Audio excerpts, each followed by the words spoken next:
Silence, the voice echoed through the massive hall. Stone pillars groaned under the weight of 1,000 alien eyes. At the center, under a cold spotlight, stood Ambassador Cole Jackson, chained and bleeding, his Earth uniform torn and stained with dark blood. A Zerthan judge 12 feet tall, covered in glowing blue armor, slammed his staff into the floor. The ground shook. Humanity stands accused of cosmic crimes. You are violent, unstable, dangerous to all life. Cole lifted his head, one eye swollen shut. He laughed, bitter and broken. You invited us into your council. Then feared what? You saw. Murmurs rose from the gallery, aliens of every kind, feathered, scaled, mechanical. All watched like vultures. Above them, a giant hologram displayed Earth. Fires across continents, cities in ruins. We gave you peace, the judge growled. And you responded with war. No, Cole whispered, his voice trembling. We responded to being used. 2 guards stepped forward. One raised a shock rod. Cole didn't flinch. You wanted Earth to obey. You wanted us tamed. But humans aren't pets. The judge raised his staff again. For the safety of the galaxy, humanity is hereby exiled from known space. All colonies will be dismantled. All technology confiscated. Earth is forbidden. Screams broke out. Alien voices, chaos. Even some council members looked shocked. Total exile was rare. It meant death. Cole's chains dropped with a clang. 2. Insectoid guards grabbed his arms as they dragged him away. Cole looked up at the council. You think this ends us? The guards paused.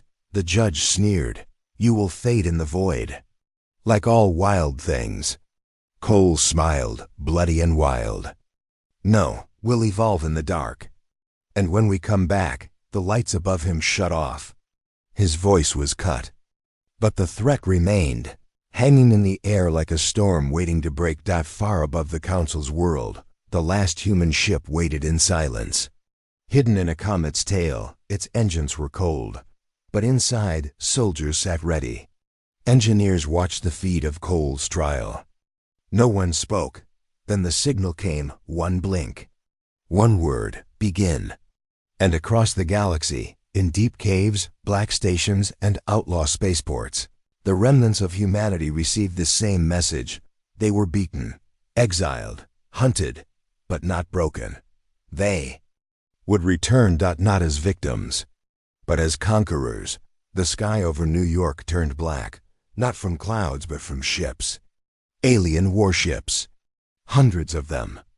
Their shadows covered entire cities. On the ground, people screamed.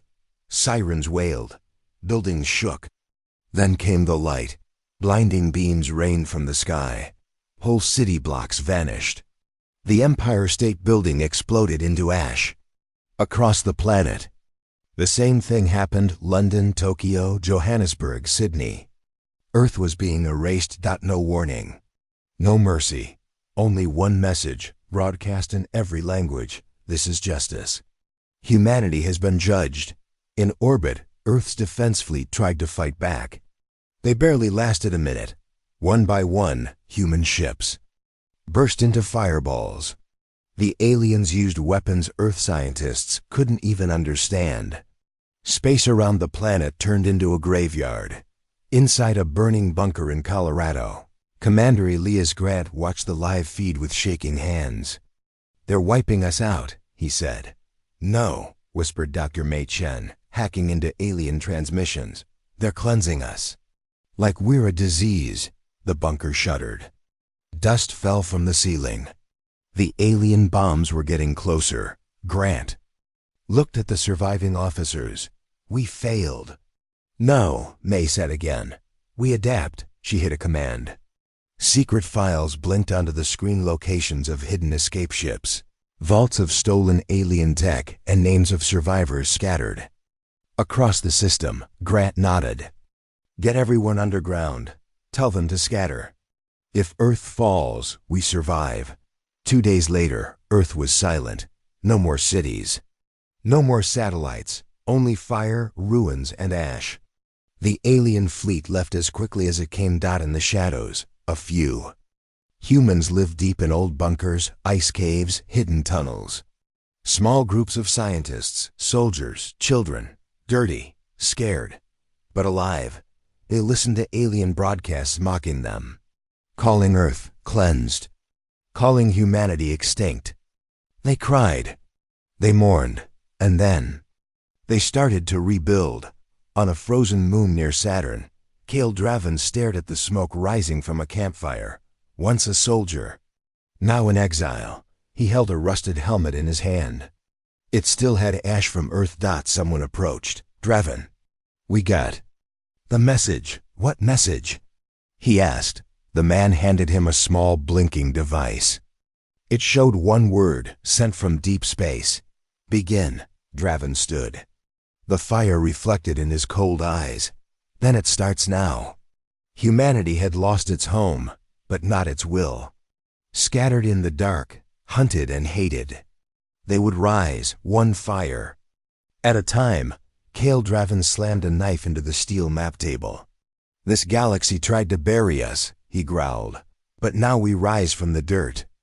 Around him sat the broken remains of Earth's best pirates, mercenaries, scientists, soldiers, all exiles, all wanted by the Council. The room was inside a secret base on Titan's dark side, carved into ice and rock.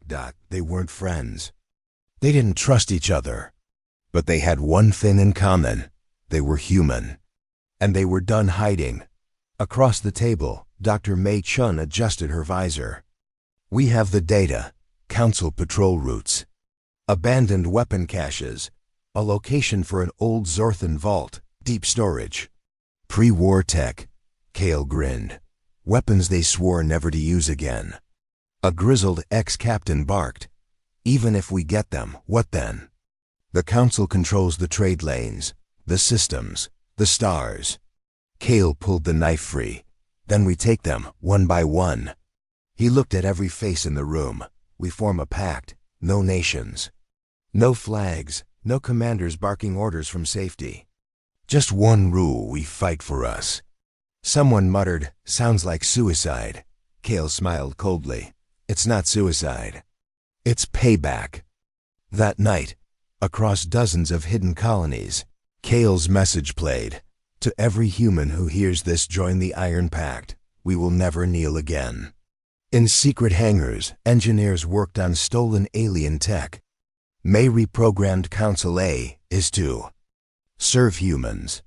Warlords forged new armor from scrap and dead ships. Deep in the belt, an outlaw pilot named Reyes recovered an ancient stealth cruiser. He renamed it Vengeance. The pact grew. Small strikes began. Pirate bases that once sold out humans burned. Black market dealers who traded human prisoners gone. Whispers spread fast. The humans are back. And they don't forget. On a barren mining moon, Kale stood before a new army: men, women, machines, all with the Iron Pact symbol burned onto their gear. A broken chain. We were scattered, he shouted. Hunted, laughed at. But now we stand together. Not as survivors, as soldiers. The crowd roared. Kale raised a black flag high into the burning sky. First we bleed them, then we break them. And finally, we take the stars. The galaxy had crushed Earth, but in the shadows, something new had formed. Not a government, not an alliance. A storm, and it was coming. The cold silence of deep space was shattered. A lone ship appeared from nowhere. No lights, no signals. Just a shadow moving fast. Alien sensors blinked in confusion. Then panicked. Ship sent to hunt it vanished without a trace. Inside the ship, Captain Reyes grinned beneath his cracked helmet. The stealth cruiser Vengeance was alive, powered by stolen alien tech and human cunning. Behind him, the bridge was packed with new weapons, hacked AI, and soldiers ready for war. We hit them where it hurts, Reyes said. Silent, deadly, invisible, across the galaxy, word spread. A ghost fleet of ships appeared, small, fast, and armed with tech no one expected. The council called it a myth. Pirates or rebels, they said, but when entire patrol fleets disappeared, fear took hold. In a hidden command room, Kale Draven watched the fleet's live feed. "This is just the beginning," he said. "We control the dark now." Ghost Fleet ships struck first at Council supply routes, destroying fuel stations, weapon depots, and communication hubs. The attacks were surgical, precise, and brutal. Alien. Traitors whispered in fear. "Humans have found the shadows." At the Council's capital, the alien High Magistrate slammed his fist on the table. "How do we fight what we cannot see?" His advisors murmured. Some called for mercy, others for total war. Kale smiled from afar. "Let them choose," he said. "We don't need their mercy." The Ghost Fleet grew, each ship a ghost story whispered in fear. And behind every strike, a message burned. "We are not extinct. We are coming." The stars were no longer safe. The trade hub was quiet. Too quiet. Suddenly, alarms blared. Shields flickered. Explosions tore through the docks. Alien workers screamed as human ships appeared from the shadows. The Ghost Fleet had arrived. Inside the flagship Vengeance, Captain Reyes watched the chaos with cold eyes. Hit hard, hit fast, leave nothing. Missiles tore through the station's defenses. Human soldiers boarded, moving like shadows. The hub's leaders tried to call for help. The comms died. Down below, Dr. Mei Chun hacked the station's core systems. "Power's dropping," she said. "We control their weapons now." The hub went dark. When the smoke cleared, nothing was left but silence. Alien news broadcasts showed grainy images of the destroyed station. "Terrorists," they said, but across hidden human channels the message was clear. "This is our answer. We fight. We win." The Council scrambled fleets to respond, but the damage was done. Fear spread faster than fire. The first strike was not just a battle, it was a warning. Kale Draven stood on a cliff, watching the stars burn with news of the attack.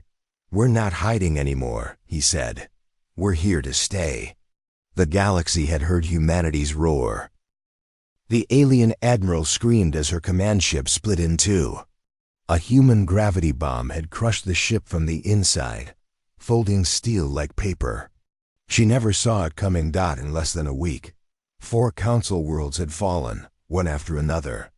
Farms burned, fuel lines cut, cities erased. The Council called for peace talks.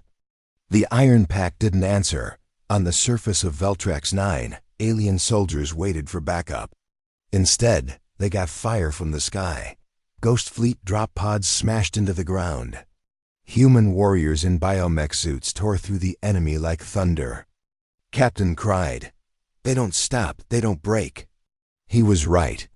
The humans had nothing left to lose. In orbit, Captain Reyes watched the battle unfold. "Another world," he said. "Mark it down." The Ghost Fleet kept moving. No rest, no pity, no prisoners. The Council leaders argued in fear. "They're monsters," one shouted. "They're survivors," another said quietly. "And they remember." Meanwhile, Kale Draven stood before a new army, thousands strong now. He pointed to a map showing Council space. "This is where they called us barbarians." He jabbed his blade into their homeworld. "This is where we prove them right." The soldiers roared in response. Across the stars, old enemies of humanity started to bend the knee. The same species that once laughed at Earth now begged to join the Iron Pact. "We don't want your friendship," Draven told them. "We want your silence and your ships." One by one, the stars dimmed. Worlds fell like ash. The galaxy was learning a truth they'd tried to bury. You don't exile humanity. You just teach it how to conquer. The sky over the Council's homeworld turned red. Not from sunset, from invasion. Human ships broke through the last line of defense. Giant battlecruisers, silent Ghost Fleet destroyers, swarms of drones like metal locusts. Inside the Council tower, alarms screamed. The High Magistrate, once proud, now shaking, stared at the war maps. Red dots were everywhere. "They've surrounded us," he whispered. This can't be happening." In orbit, Kale Draven stood on the bridge of the Vengeance Prime. Humanity's newest warship, he wore black armor with the Iron Pact symbol, a broken chain. "Open the channel," he ordered. The council's screen lit up. Kale's face appeared, cold and scarred. "You wanted us gone," he said. "You exiled us, hunted us, burned our world." He leaned forward. "Now we return the favor." The magistrate begged. "We'll surrender. We'll sign anything." "Just stop." Kale didn't blink. "We didn't come for signatures. We came for justice." Suddenly, the council triggered their last weapon. Project Final Dawn. An ancient AI war machine, buried for centuries, came online. Its only goal: destroy all human DNA. It launched itself from the planet's core, a machine the size of a city. Sharp, alive, screaming through space. Panic hit the human fleet. "Sir, it's targeting everything with human biosignatures. It's faster than we expected." Mei Chun, now chief strategist, shouted, "It'll wipe us out. All of us." Kale clenched his jaw. "Then we do what humans always do: adapt fast or die." In a suicide move, Captain Reyes took the Vengeance and crashed it straight into the AI core. His last words: "For Earth." The explosion shook the skies. The AI shattered. Silence returned. Kale stared at the wreckage. His voice was hollow. "He bought us time. Let's finish this." Hours later, Iron Pact troops stormed the council tower. Alien leaders dropped there. Weapons. Some cried. Some begged. Kale walked through them like a ghost, heading for the throne room. There, he faced the High Magistrate one last time. "You called us monsters," Kale said. "You were right." Then he turned away. Let them leave, broken, leaderless, and ruled by fear. The council had fallen. The war was nearly over, but something darker had taken its place. Humanity had won, but what had it become? Smoke rose over the ruins of the council's palace. Once the center of power for the galaxy, now a pile of shattered stone and melted steel. Human banners flew where alien flags once waved. The war was over. But peace didn't follow. Across the stars, broadcasts lit up every screen, every signal. Every corner of the galaxy. Kale Draven's face appeared, dark eyes, battle-worn armor, the symbol of the Iron Pact behind him. "This is not a treaty," he said. "This is a message. You exiled us, hunted us, tried to erase us." He leaned in, voice cold and steady. "You failed." The message ended with 3 words, burned into every planet's network: "We are the storm." On the outer worlds, alien colonies surrendered without a fight. Some joined. Some vanished. All feared what humanity had become. In a council prison, the last High Magistrate sat in silence. When asked what happened, he said only, "We made them monsters. Then we handed them the galaxy." Inside a command station orbiting the councils. Ruined world. Dr. Mei Chun looked over reports. "Rebuilding starts tomorrow," she told Kale. "The systems are ours." Kale didn't answer at first. He stared through the glass at the stars. "They called us violent," he said. "Maybe they were right." Mei turned. "Does that bother you?" Kale's voice was quiet. "No, it bothers me that it worked." The Iron Pact now ruled more than half the galaxy. No debates. No councils. No mercy. Their laws were simple: obey or be removed. Never forget Earth. Never be weak again. In the classroom on a rebuilt Earth colony, children watched a hologram of the war. A young girl raised her hand. "Are we the good guys?" The teacher smiled, but didn't answer. The screen showed burning skies, cities falling, ships exploding. Out in the void, new ships were being built. Bigger, faster, deadlier. Kale stood before one. Silent. It wasn't about revenge anymore. Now it was survival through strength. Forever. Because humanity had learned one lesson: kindness is forgotten, mercy is mocked, but fear is forever. And so the galaxy stayed silent. Because now, when humans came, they didn't bring peace. They were the storm.